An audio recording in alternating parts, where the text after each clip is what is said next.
Hispanics and blacks have left the left. They're gone. They're leaving in droves. You have the feminists and the alphabet kids, right? I don't know the acronyms. Now, it's funny because some people that see this may take it as an insult. I actually don't know all the alphabets. They've added some, and they've added 2 pluses on the end. What do they mean? Who knows? But what's happening now is they're fighting for the left, the votes. They're not getting the votes. They're not getting the numbers at the polls. They're not getting any support, and so they're fabricating these false narratives to try to get people to come to their side. And when the voting comes out, they're going to fabricate the votes, just like we just saw recently. It was Pennsylvania. It just came up on the news today that I can't remember what it was. I'm going to try to pull it up. But I believe in Pennsylvania that they just found out that 500 or 800,000 votes were faulty or were fake. Really?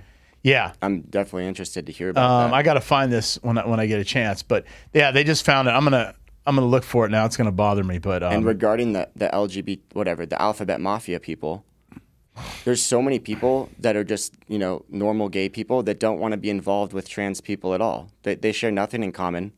There's groups like Gays Against Groomers, LGB Without the T, Walk Away campaign, and they're not trying to be involved with any of this weird trans stuff, particularly when it involves children.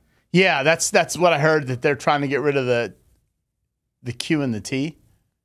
They're trying to separate themselves because they don't agree with it.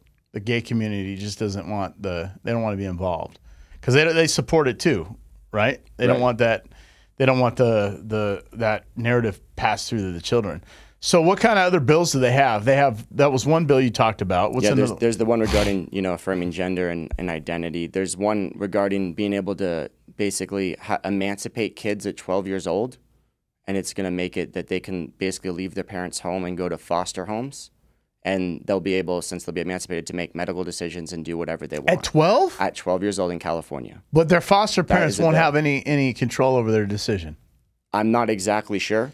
Maybe the foster parents do, but I know that they would be getting emancipated. So at 12 years old. At 12 years old, and there's more too. It's man. I remember at 12, you're so lost as a child. Totally. You're trying to figure it out. You don't know who you want to be. You don't know if you want to be a rock star or a rapper. Yep. A doctor, a lawyer, and you're going to let this 12-year-old kid make a decision? That just sounds so insane to me. It's beyond insane. It's baffling that people will allow this. That's why we need to speak up and we need to stop allowing it. We're not letting you trans kids anymore. We're not letting you emancipate kids at 12 years old.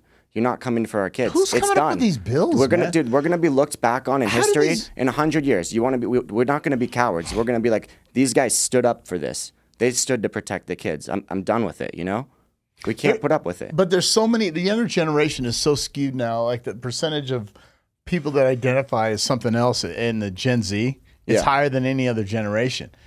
I mean, it's going to go. I hate to say it. I think it's going to go so far up before it falls. It's not working. Population's going to decline.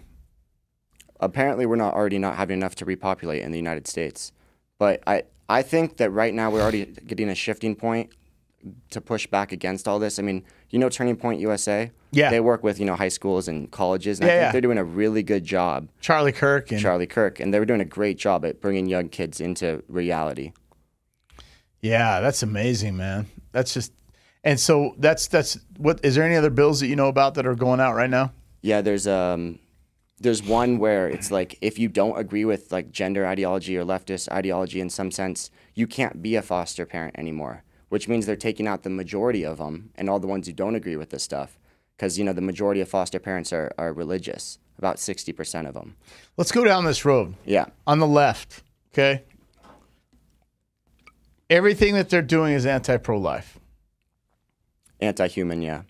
Right? Yeah. So abortion. Yep.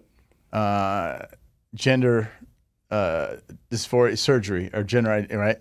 Or hormones. Hormones, okay, which again, you can't even take steroids as a boy. That if you're in sports or anything, like you can't just get steroids, but they're happy to give them to teenage girls after one session. Testosterone. After one session, it's insane.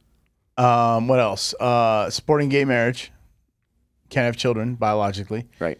You got to go outside your biological nature to go adopt kids. They're teaching all this stuff in school. The way they vote, the bills, everything is anti-pro-life. Everything. Anti-human, anti-life, yeah. And how do you think all this started? What do you think started this movement? I think it's been a slow play since the 60s or 70s. It's all been a Marxist infiltration to take us down as a society.